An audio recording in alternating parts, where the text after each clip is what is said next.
My e-bike story. About 2 years ago, I used to walk downtown and I started seeing these scooters all over the sidewalks.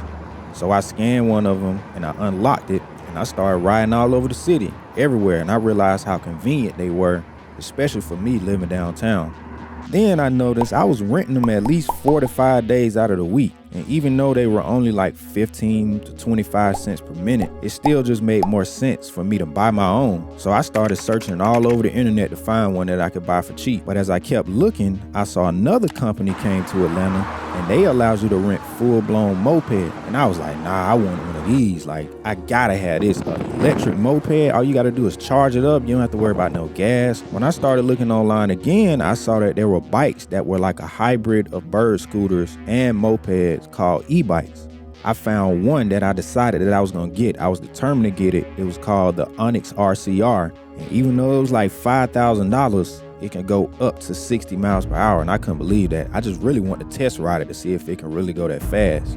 I'm like, I gotta have this. But as time went by, as bad as I wanted it, I knew I was not about to pay $5,000 for this bike, even though it's well worth the price. So I had to start being more realistic. That's when I started looking at companies like Juice Bikes and Rad Power Bikes.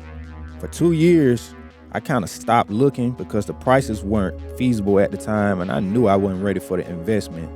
Fast forward to 2020 and we hit this pandemic and I needed a way to get out the house more with the city being shut down. All of a sudden, this company Area Rider popped up advertising an e-bike called the X-Class, and it was exactly what I was looking for, but for like $400 cheaper than everything else that was on the market. But I was completely skeptical since they didn't have many reviews and they were relatively unknown to the e-bike world. But I decided one day to just go out on a limb and buy it.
So I pass by here all the time, but normally I'm going so fast and speeding so fast that I never really took the time to take a minute and acknowledge this piece that they have out here, the Black Lives Matter mural. They even have like the, not the street, but the actual trail.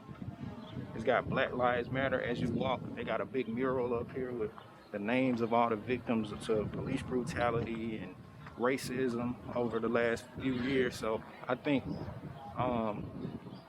me always coming through here, I never took the time to acknowledge it or actually stop and view it. So this is my first time checking it out, and I will say that it's incredible, man, and just to see this out here, especially in this area, this community, it's worth coming out here to check it out. So if you're in the area, or if you know how to get to the Beltline, or if you frequent the Beltline and you ain't never been out here to see this, I would advise you to come check it out.